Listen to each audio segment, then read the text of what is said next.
I'm alive, and you're all witnesses. የእስራኤሉ ጠቅላይ ሚኒስትር በሕይወት ስለመኖራቸው ተናግረዋል። በሕይወት ስለመኖራቸው ብቻ አይደለም፣ ኢራን ሳትሰበር ጦርነቱ እንደማይቆም ተናግረዋል። የእግረኛ ጦር ይገባል አይገባም በሚለውም ላይ ምላሾችን ሰጥተዋል።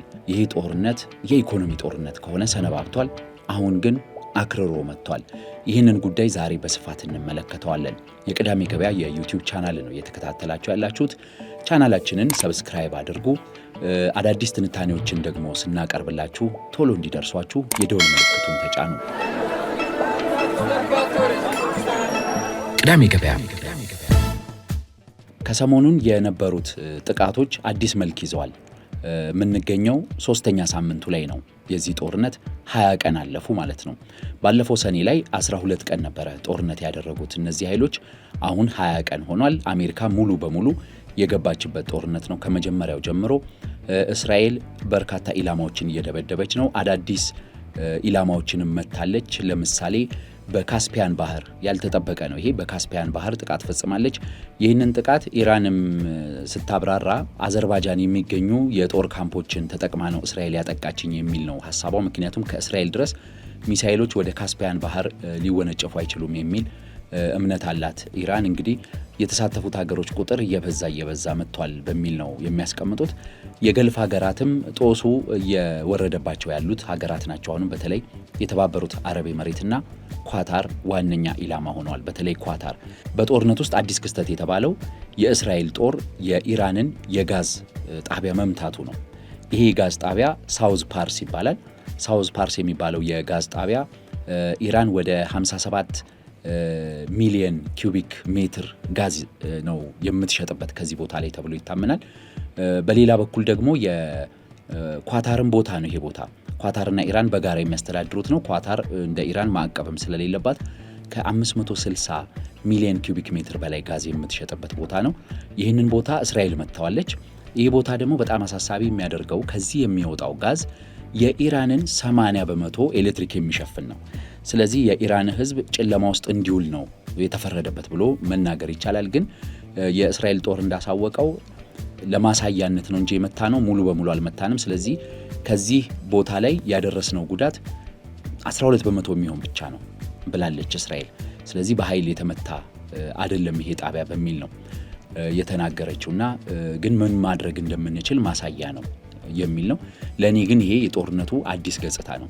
ጦርነቱ አሁን በእኔ እምነት 3ኛው ምዕራፍ ላይ ደርሷል። የመጀመሪያው ምዕራፍ የምንለው በመጀመሪያ ቀናት እስራኤልና አሜሪካ ኢላማ ያደረጓቸው የኢራን አመራሮች፣ የኢራን ፖለቲከኞችና የኢራን ወታደራዊ ጣቢያዎች ናቸው። ኢራንም በምላሹ የአሜሪካ ወታደራዊ ጣቢያዎች በመካከለኛው ምስራቅ የሚገኙ ወደ 36 ይደርሳሉ ስትል ነበረ ኢራን። እነሱን ወታደራዊ ጣቢያዎች የመምታት ኢላማዎች ነው የነበሩት። በሁለተኛው ሳምንት ላይ ጦርነቱ በኢራን በኩል የሆርሙዝ ሰርጥን በመዝጋት የተወሰነ ኢኮኖሚያዊ ገጽታ እየያዘ መጣና የሆርሙዝ ሰርጥን ትዘጋለች ተብሎ አልተጠበቀም ነበር። የሆርሙዝ ሰርጥን በመዝጋት ኢራን የዓለምን ነዳጅና ጋዝ በማቋረጥ ዓለም እስራኤልና አሜሪካን አስገድዶ ወደ ድርድር እንዲያመጣ የሚለው እርምጃዋን ወሰደች። በመካከለኛው ምስራቅ ሀገራት ላይም በተለይ በገልፍ አካባቢ ላይ የነዳጅና የጋዝ አካባቢዎችን ዋና ዋና መሰረተ ልማቶችን መምታት ጀመረች። አሁን 3ኛው ምዕራፍ ላይ ገብቷል። አሜሪካና እስራኤል የተፈጥሮ ጋዝና የነዳጅ ጣቢያዎች መመታታቸውን ሲያወግዙ ነው የቆዩት። ኢራንም ህገወጥ ስራ ስትሰራ ነው፣ በጦርነት የማይጠበቅ ስራ ነው ስትሰራ ብለው ሲናገሩ ነው የቆዩት። አሁን ግን እነሱም ገቡበት። እንግዲህ የአሜሪካው ፕሬዚዳንት ዶናልድ ትራምፕ እስራኤል የጋዝ ጣቢያ መምታቷን አላቅም ብለዋል። ሳውዝ ፓርስ መመታቱን አላቅም ብለዋል። የእስራኤል መንግስት ግን ለአሜሪካ መንግስት ማሳወቁን ይህን ጥቃት ማሳወቁን ቀደም ብሎ አሳውቋልና ይህንን ስንመለከት አዲስ የጥቃት ምዕራፍ መጥቷል። እስራኤል ለምንድን ነው የኢራንን የኃይል ምንጭ የመታችው? እስካሁን አሜሪካና እስራኤል የኃይል ጣቢያዎችን አልመቱም። ለምሳሌ በካርግ ደሴት ላይ አሜሪካ ድብደባ ፈጽማለች። የኢራን ነዳጅ 90 በመቶ ኤክስፖርት የሚደረገው ከዚህ ደሴት ላይ ነው። በዚህ ቦታ ላይ አሜሪካ ድብደባ የፈጸመችው ወታደራዊ የጦር ሰፈሮች ላይ ብቻ ነው። የነዳጅ ጣቢያዎቹን አልነካችም እና የነዳጅና የጋዝ ጣቢያዎችን የመንካት ፍላጎት የለንም የሚል ሀሳብ ነው የነበረው። እስራኤል ግን አሁን የኢራንን የነዳጅ ጣቢያ በተወሰነ መልኩ ቢሆን መታለች። ይህንን ሳውዝ ፓርስ ለምንድን የመታችው ሲባል 3 ነገሮችን ማስቀመጥ ይቻላል። የመጀመሪያው ኢራን በእስራኤል ላይ የክላስተር ቦምቦችን ያቀፈ ሚሳኤል እየተኮሰች ነው። ይሄ ሚሳኤል ለመመከትም በጣም አስቸጋሪ ነው። ቢመከትም ለበርካታ ቦታዎች ተሰባብሮ የክላስተር ቦምቦቹ ጉዳት ያደርሳሉና በእስራኤል በርካታ ሰዎች ሕይወታቸውን እንዲያጡ ተገደዋል። በዚህ የተነሳ በርካታ ቁስለትም ደርሷል።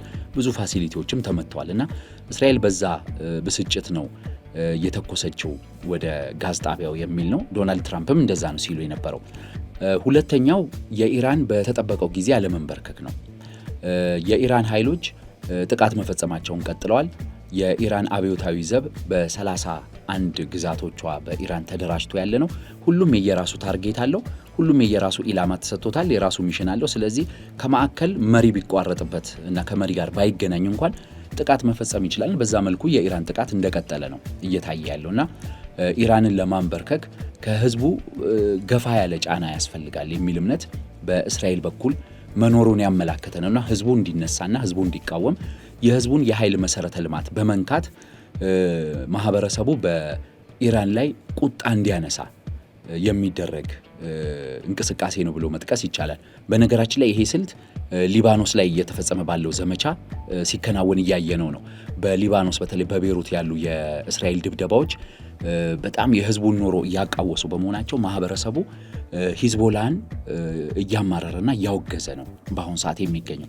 ሂዝቦላ ባይመጣብን ኖሮ እስራኤል እንደዚህ ባልደበደበችን ነበር፣ እንደነ ዮርዳኖስ ሰላማዊ ጎረቤት ሆነን በተቀመጥን ነበር የሚል ሀሳብ እንዲያነሱ አስገድዷቸዋል ሊባኖሳውያንን እና ኢራናውያንም የኢራን መንግስትና የኢራን አብዮታዊ ዘብ ባይኖር ኖሮ እና ይሄ መንግስት ስልጣን ላይ ባይዝ ኖሮ እንደዚህ አይነት ጥቃት አይደርስብንም፣ ይህ ሁሉ ጉዳት አይደርስብንም በሚል ህዝቡ በኢራን መንግስት ላይ እንዲያምጽ፣ በአያቶላዎቹ ላይ እንዲያምጽ የሚደረግ ግፊት ነው ብሎ ማስቀመጥ ይቻላል።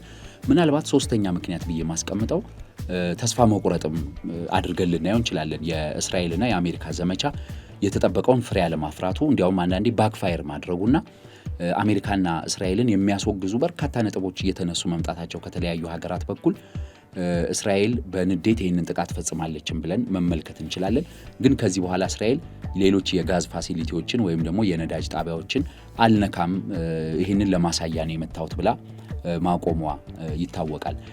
በዚህ በኃይል ዘርፍ ላይ ባተኮረውና ሙሉ በሙሉ ኢኮኖሚያዊ ገጽታን በያዘው የጦርነት ምዕራፍ እስካሁን በርካታ ጉዳቶች መድረሳቸው ይታወቃል። የደረሱትን ጉዳቶች ልጥቀሳቸውና አንድምታው እነማን ሊሳተፉ ይችላሉ የሚሉትን በዝርዝር አቀርብላቸዋለሁ። ለምሳሌ የኢራን ሳውዝ ፓርስ ተጠቅቷል እንደነገርኳችሁ። ከዛ በተጨማሪ በካርግ ደሴት ላይ መሰረተ ልማቶችና ወታደራዊ ካምፖች ተመትተዋል። የነዳጅ ጣቢያው አልተመታም እስካሁን። በእስራኤል በኩል ደግሞ የሃይፋ ወደብ ዋነኛ የእስራኤል ወደብ የእስራኤል ባህር ኃይልም የሚገኙበት በርካታ ጣቢያዎቿ የወታደራዊ ጣቢያዎቹ የሚገኙበት ወደብ ነው። የንግድም የወታደራዊ ወደብ ነው የእስራኤል። በሃይፋ ወደብ ላይ በተለይ የነዳጅ ማጣሪያዎች ተከታታይ ጥቃት ደርሶባቸዋል። አዳዲስ ጥቃቶችም ሲፈጸምበት ነበረ።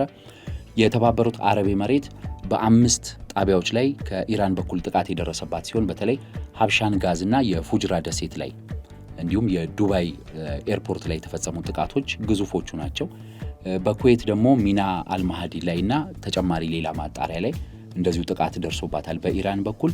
ሳውዲ አረቢያ በሳንፍሬ ማጣሪያ ላይ ይሄ ያምቦ ወደብ የሚገኝ ነው፣ በቀይ ባህር ያለው ወደብ ድረስ ሄዳ ነው ኢራን እያጠቃች ያለችው። እንግዲህ ሳውዲ አማራጭ ወደቧ በቀይ ባህር ያለው የያምቦ ወደብ ነው፣ የባህረ ሰላጤውን ራስ ታኑራ ብትተው ማለት ነው። ስለዚህ ያንን ሁሉ ሄዳ አጥቅታለች። በሁለተኛ ደረጃ ደግሞ ዋነኛው ራስ ታኑራ ተጠቅቷል። በኳታር በኩል ደግሞ ራስ ላፋን ተጠቅቷል። የዓለም ትልቁ የጋዝ ማምረቻ ቦታ ነው። ይሄ ጋዝ ማምረቻ ቦታ በዓለም ላይ ከፍተኛ የሆነ ኢኮኖሚያዊ ጦስ ነው ያስከተለው። በአጠቃላይ ጦሱ ምን ይመስላል ስንል የነዳጅ ዋጋ በ20 ቀኑ ጦርነት እስካሁን 50 በመቶ ጨምሯል። ከ69 ዶላር ወደ 120 ዶላር መጥቷል። ድፍድፍ ነዳጅ በበርሜል። የተፈጥሮ ጋዝ በኳታሩ ጥቃት ብቻ 50 በመቶ ያህል ጭማሪ አሳይቷል። እና ጦርነቱ የኔ አይደለም እኔ ያልዋጋም የሚል ከዚህ በኋላ አለ ብሎ ማሰብ ከባድ ይመስለኛል።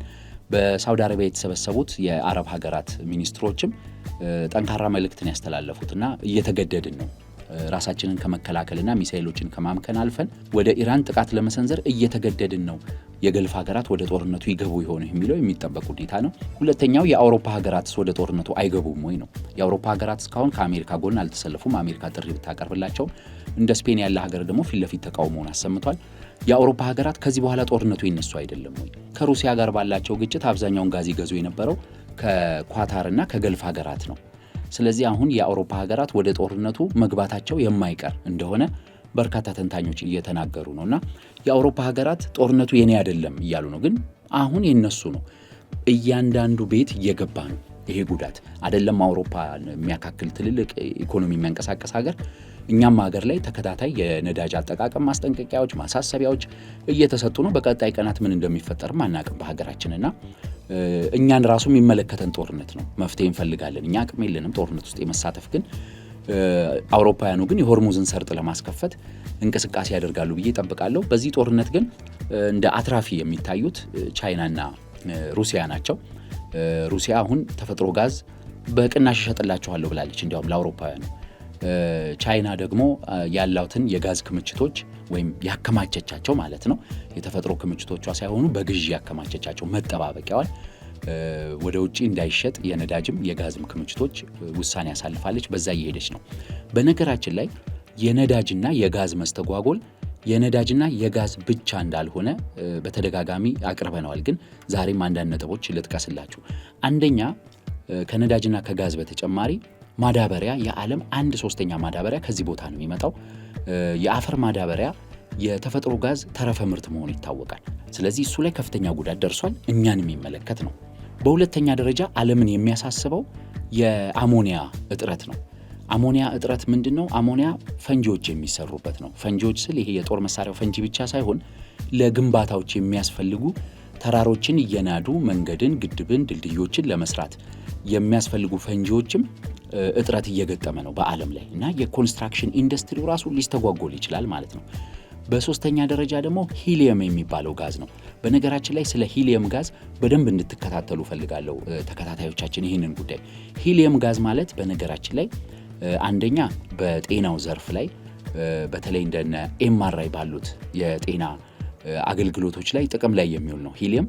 ከዛ በተጨማሪ ግን የዓለምን ኢኮኖሚ አሁን እየዘወረ የሚገኘው ሰሚኮንዳክተር የሚባለውና አሜሪካንና ቻይናን በከፍተኛ ደረጃ እያፋጨ ያለው ታይዋን ቁጥር 1 አምራች የሆነችበት ቻይናና አሜሪካ ዋነኛ ገዢዎችና ሌሎች አምራቾቹ የሆኑበት ሰሚኮንዳክተር የሚባለው ወይንም የኮምፒውተርና የስልክ አሁን ያለው የዲጂታል ቴክኖሎጂ ዘዋሪ ትንሽዬ ቺፕስ ምርት እንዲመረት የሂሊየም ጋዝ ያስፈልጋል።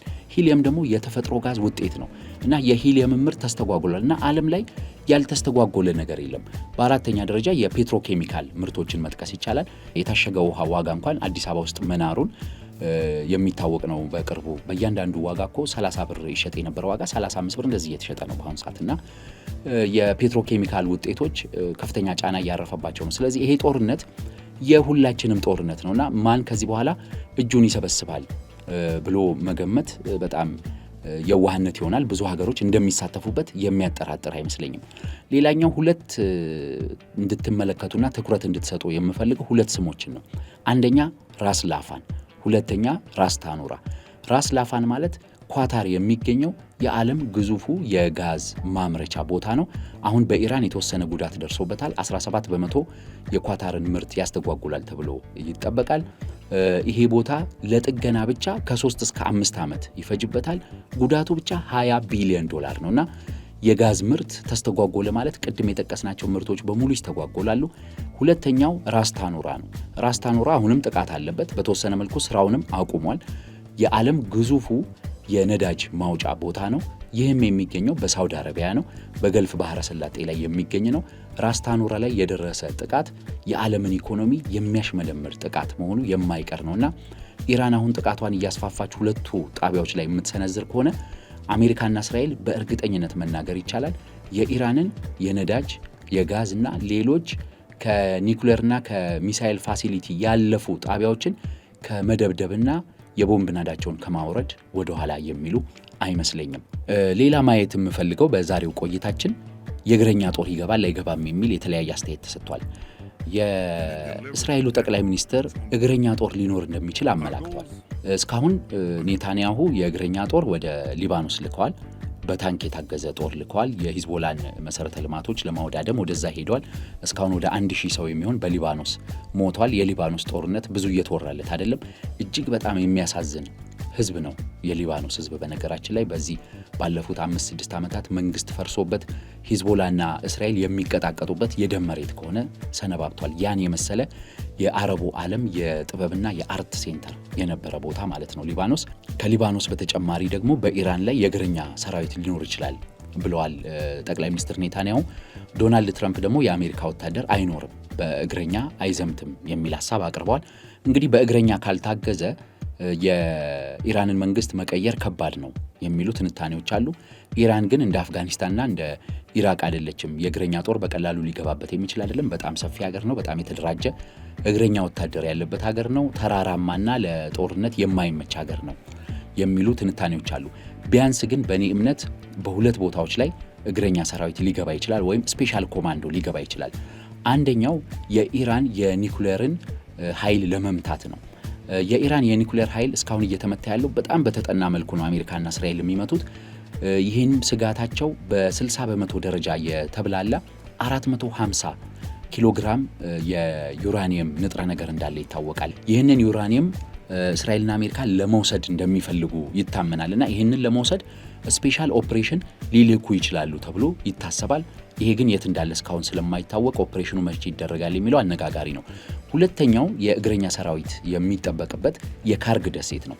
የካርግ ደሴት የኢራን 90 በመቶ ነዳጅ የሚጫንበት ቦታ ነው። የካርግ ደሴትን አሜሪካና እስራኤል በእግረኛ ጦር ያዙት ማለት የኢራን ኢኮኖሚ ሙሉ በሙሉ ነው የሚመታው። የነዳጅ ኤክስፖርቷ ሙሉ በሙሉ ነው የሚመታው። እስካሁን የካርግ ደሴትን ወታደራዊ ኢላማዎች አሜሪካ ደብድባ አዳክማለች፣ ግን አሁንም ነዳጅ እየተጫነበት ያለው ጣቢያ ነው። ይህ ቦታ ኢራንን ሁነኛ የማዳከሚያ ቦታ ነው ስለተባለ የሆርሙዝ ሰርጥ በተከፈተና የሆርሙዝ ሰርጥ ላይ አማራጭ ባገኙ ጊዜ የእስራኤልና የአሜሪካ መርከቦች ገብተው የካርግ ደሴትን ሊይዙ የሚችሉበት ሁኔታ እንደሚኖር ይታመናል። ግን ለዛም ቢሆን የኢራን ድሮኖችና የኢራን ሚሳይሎችን ማዳከም ይቻላሉ የሚለው ጉዳይ አጠያቂ ነው። አሁን ያለንበት የጦርነቱ ደረጃ እንዳልኳችሁ ሙሉ በሙሉ የኢኮኖሚ ጦርነት የሆነበት ደረጃ ነው። ሀገራት ዝም ብለው የሚቀመጡበት ሁኔታ አይደለም። በተለይ የገልፍ ሀገራቱና የአውሮፓ ሀገራት ወደዚህ ጦርነት ይገባሉ አይገቡም የሚለው በቀጣይ ጥቂት ቀናት ውስጥ መልስ የሚያገኝ ጉዳይ ይመስለኛል። ተከታታዮቻችን የቅዳሜ ገበያ የዩቲዩብ ቻናልን ስለምትከታተሉ በጣም እናመሰግናለን። አስተያየቶቻችሁን አጋሩን፣ አብራችሁን ሁኑ። ቻናላችንን ሰብስክራይብ አድርጉ።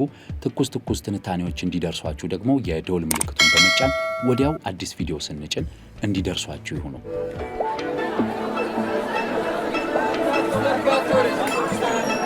ቅዳሜ ገበያ